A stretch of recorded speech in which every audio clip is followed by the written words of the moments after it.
भगवान महावीर का जन्म। बहुत पुरानी बात है।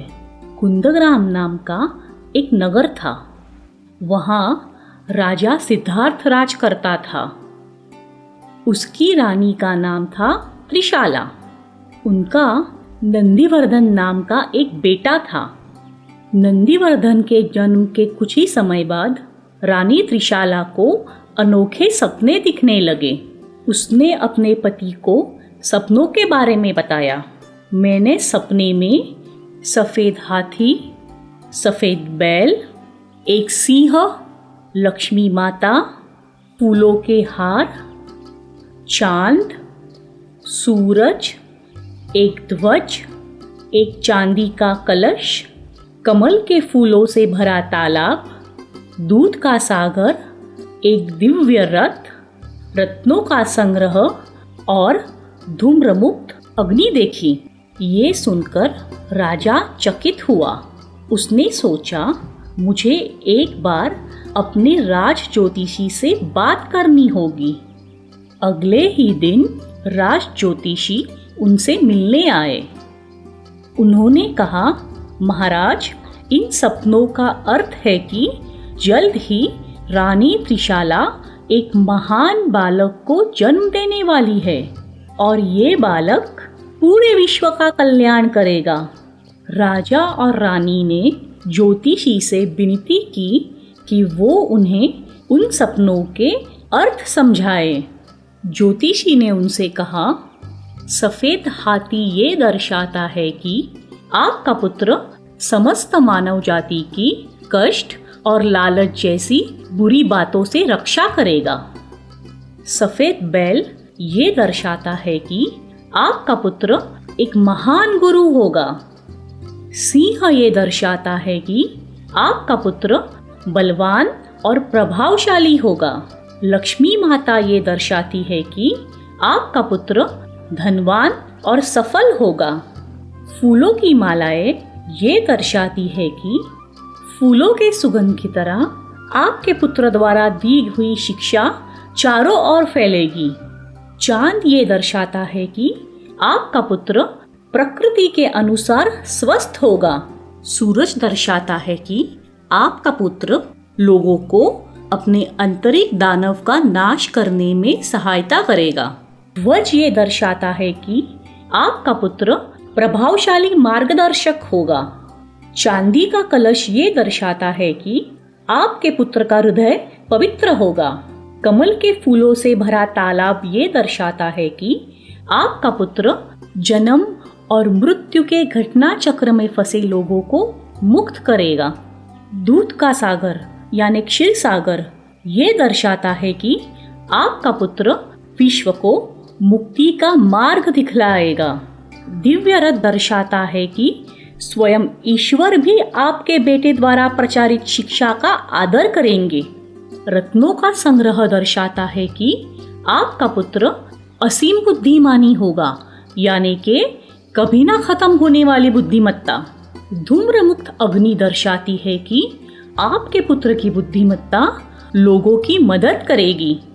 राज ज्योतिषी की भविष्यवाणी सुनकर राजा और रानी अत्यंत आनंदित हुए। कुछ दिनों बाद रानी त्रिशाला गर्भवती हुई। नगर के सीमा के बाहर एक ब्राह्मण दंपति रहती थी। ब्राह्मण की पत्नी भी गर्भवती थी। भगवान महावीर ब्राह्मण स्त्री के गर्भ से जन्म लेने वाले थे, पर इंद्रदेव इस बात से सहमत नहीं थे। उन्होंने सोचा कि आखिरी तीर्थंकर को क्षत्रिय कुल में ही जन्म लेना होगा। इंद्रदेव ने ब्राह्मण स्त्री और रानी त्रिशाला के गर्भों का फेरबदल किया ताकि आखिरी तीर्थंकर का जन्म क्षत्रिय कुल में हो। 9 महीने और 14 दिनों बाद चैत्र महीने में रानी त्रिशाला ने एक सुंदर बालक को जन्म दिया। राजा और रानी बहुत खुश हुए। उन्होंने बेटे का नाम रखा वर्धमान। सारे राज्य ने राजकुमार वर्धमान के जन्म का उत्सव मनाया। भगवान महावीर का बचपन। राजा सिद्धार्थ और रानी त्रिशाला ने राजकुमार वर्धमान का जन्म उत्सव पूरे 10 दिनों तक मनाया। सारा नगर सजाया था, शानदार भोजन की व्यवस्था की थी, सारी प्रजा में उपहार बांटे। सभी ने नन्हे राजकुमार को आशीर्वाद दिए। समय बीतता गया। अब वर्धमान एक आदर्श और प्रशंसनीय राजकुमार था। राजा और रानी ने सोचा कि अब वर्धमान को शिक्षा ग्रहण करने गुरुकुल जाना चाहिए। उन्होंने राजकुमार को नियमानुसार गुरुकुल भेज दिया। वर्धमान एक असाधारण विद्यार्थी था। समय बीतता गया। अब वर्धमान एक बहादुर, होशियार और उत्तम राजकुमार बन गया था। एक दिन वर्धमान अपने दोस्तों के साथ खेल रहा था। अचानक किसी ने एक जहरीला सांप देखा। सभी चिल्लाते हुए यहाँ वहाँ भागने लगे, पर वर्धमान शांत खड़ा था। वो धीरे से सांप की तरफ गया। उसने झुककर सांप को स्पर्श किया। सांप वहां से शांतिपूर्वक निकल गया। ये देखकर सभी चकित हुए। सभी मित्रों ने वर्धमान की प्रशंसा की। तुम तो कितने निडर हो। किसी ने कहा तुम तो शूरवीर हो। पर वर्धमान का एक मित्र इस बात से खुश नहीं था। वो वर्धमान जितना ही लंबा और बलवान था। उसे अब तक लग रहा था कि सारे मित्रों में वो अकेला ही निडर है। सभी को वर्धमान की प्रशंसा करते देख वो क्रोधित हुआ। उसने वर्धमान से कहा, अब मुझसे मुकाबला करो। वो वर्धमान को अपने कंधे पर लाद कर दौड़ने लगा। वर्धमान ने उसे रुकने की विनती की, पर वो लड़का भागता रहा। अंत में वर्धमान ने उस पर अपनी मुष्टि से प्रहार किए। लड़का दर्द के मारे रोने लगा और उसने वर्धमान को छोड़ दिया। अब सारे मित्र चिल्लाने लगे, तुम तो शूरवीर ही नहीं बल्कि सबसे बलवान भी हो। तुम तो महावीर हो, यानी सबसे बलवान। उस दिन के बाद सभी राजकुमार को महावीर कहने लगे। भगवान महावीर और हाथी। महावीर गुरुकुल में मन लगाकर पढ़ रहा था। गुरु उसे जीवन का हर पहलू सिखा रहे थे।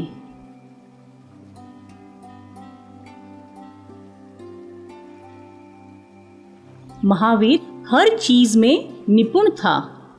गुरु उससे सदा प्रसन्न रहते थे। वो गुरु का चहीता विद्यार्थी था। एक दिन महावीर और उसके दोस्त गांव की सैर कर रहे थे। उन्होंने देखा लोग घबराकर यहाँ वहाँ भाग रहे थे, मदद मांग रहे थे। वो चीखते हुए अपने प्राण बचाकर भाग रहे थे। महावीर और उसके दोस्तों ने एक बड़ा हाथी देखा। वो अपने रास्ते में आई हर चीज को कुचलते हुए आगे बढ़ रहा था। पेड़ झोपड़ियां उखाड़ रहा था।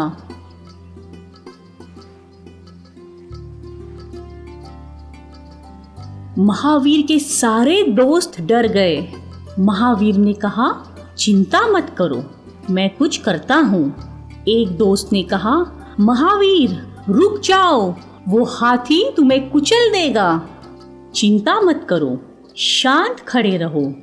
महावीर धीरे धीरे चलते हुए उस हाथी के सामने जाकर खड़ा हुआ। महावीर ने हाथी की सूंड को हाथ लगाया। अचानक हाथी शांत हुआ। उसने महावीर के सामने घुटने टेके। महावीर के दोस्त और गांव वाले चकित हुए। सभी लोगों ने महावीर को धन्यवाद दिया। महावीर ने उनके जीवन और घर बचाए थे।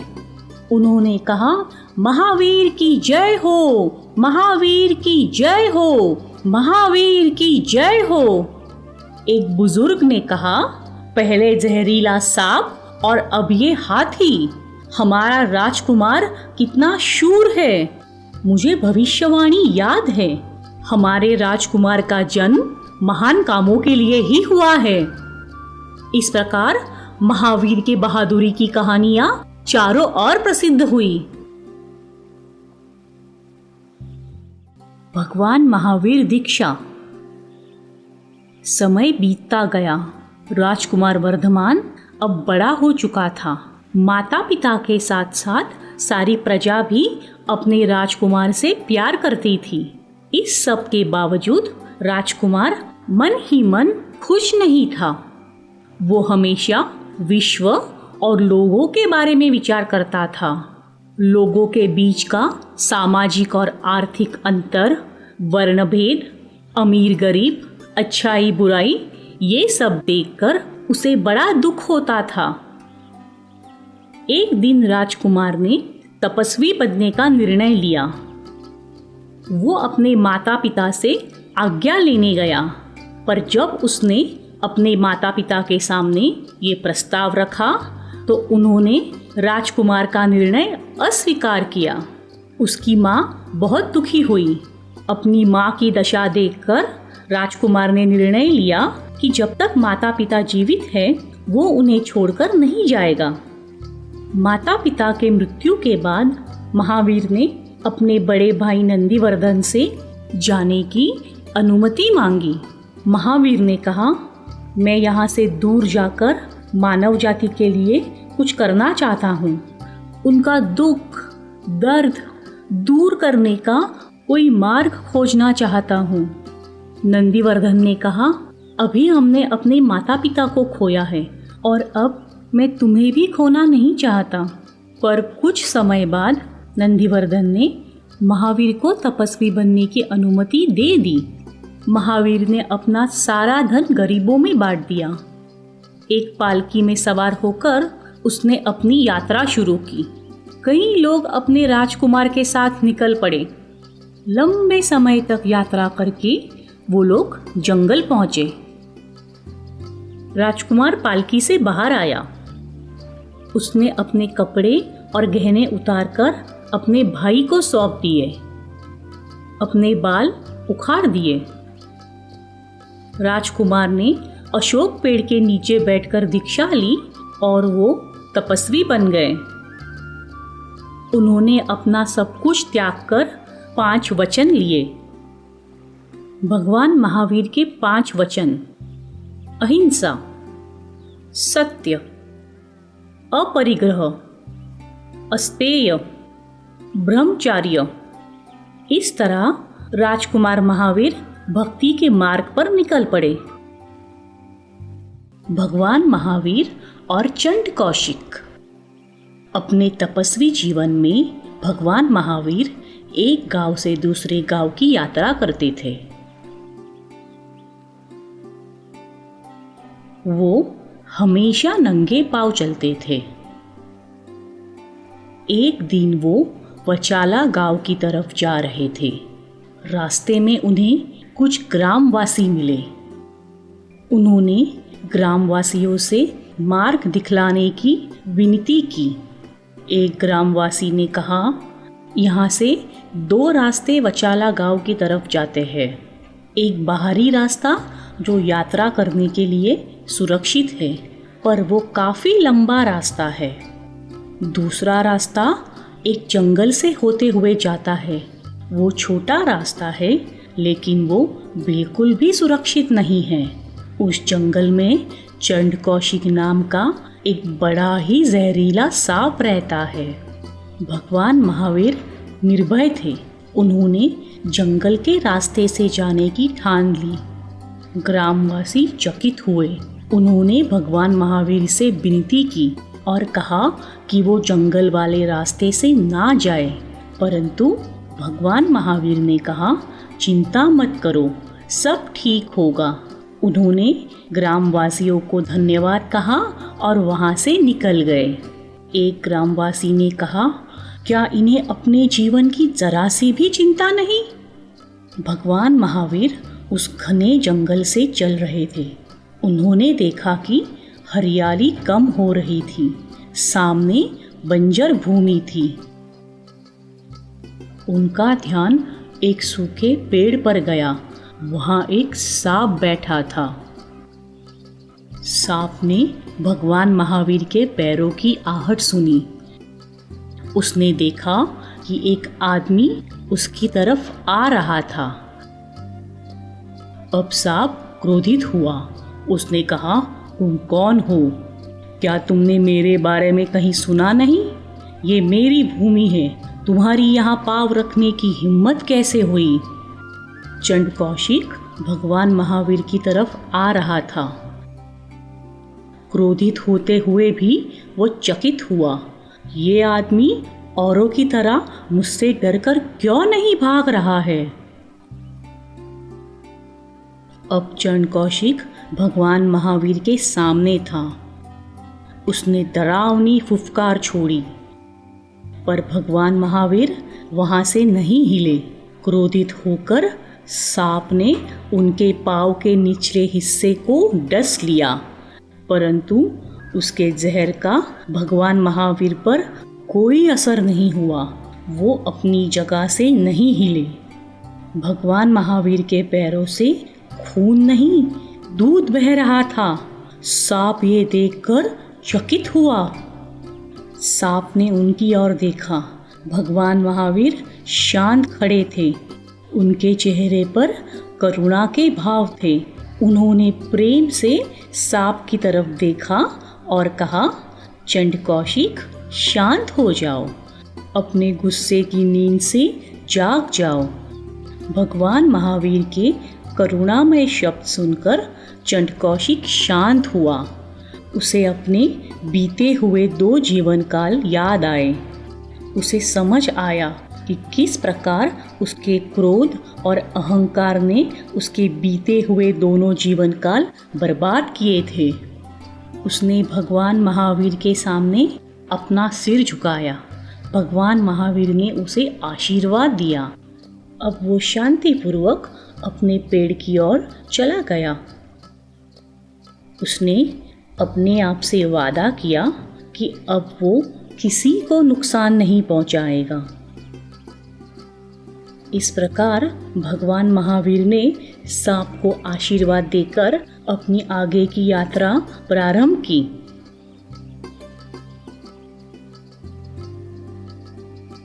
भगवान महावीर और चरवाहा। एक दिन भगवान महावीर गहरे चिंतन में मगन थे। वो एक बड़े पेड़ के नीचे बैठे थे। उनके चारों तरफ हरी और मुलायम घास थी। कुछ समय बाद एक चरवाहा वहां अपनी गाय लेकर आया। हरी और मुलायम घास देखकर वो खुश हुआ। उसने खुद से कहा, अरे वाह, इतनी सारी ताजी घास। उसे पेड़ के नीचे बैठे हुए भगवान महावीर दिखे।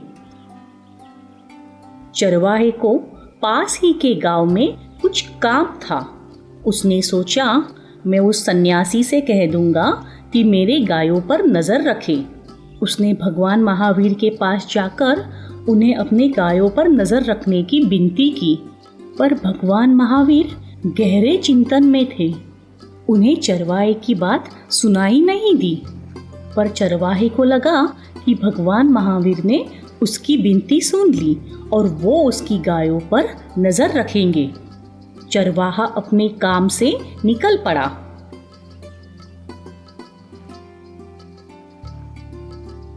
गाय मुलायम घास खा रही थी, पर कुछ समय बाद वो और घास की खोज में टहलते हुए दूसरी जगह निकल गई। थोड़ी देर बाद चरवाहा वापस आया। उसे अपनी गाय कहीं दिखाई नहीं दी। उसने भगवान महावीर से कहा, मैंने आपसे अपनी गायों पर नजर रखने की विनती की थी। कहाँ है मेरी गाय? आपने उनके साथ क्या किया? पर भगवान महावीर चिंतन में मगन थे। उन्होंने कोई उत्तर नहीं दिया। अब चरवाहा वहां से निकलकर अपनी गाय ढूंढने लगा। उसने हर तरफ ढूंढा और मायूस होकर लौट आया। उसे अपनी गाय भगवान महावीर के आसपास घास खाती दिखाई दी। वो नाराज हुआ। उसे लगा कि भगवान महावीर ने उसे तकलीफ देने के लिए उसकी गायों को कहीं छुपाया था। उसने एक रस्सी उठाई और वो भगवान महावीर पर वार ही करने वाला था कि किसी ने उसे पीछे से पकड़ लिया। जब उसने पीछे मुड़कर देखा तो उसे एक पीली रोशनी दिखाई दी। स्वयं ईश्वर उसके सामने खड़े थे। ईश्वर ने कहा, क्या तुम्हें दिखाई नहीं देता कि वो गहरे चिंतन में है? पर उन्होंने मेरे साथ छल किया, मेरी गाय कहीं छुपा दी थी। ईश्वर ने कहा, वो कोई आम सन्यासी नहीं है, वो राजकुमार वर्धमान है जिसने अपनी सारी धन दौलत पीछे छोड़ दी।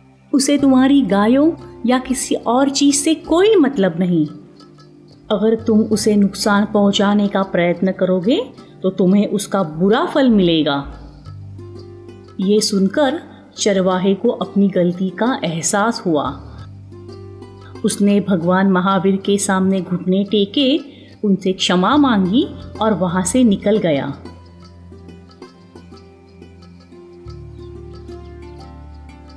भगवान महावीर ने अपना चिंतन जारी रखा।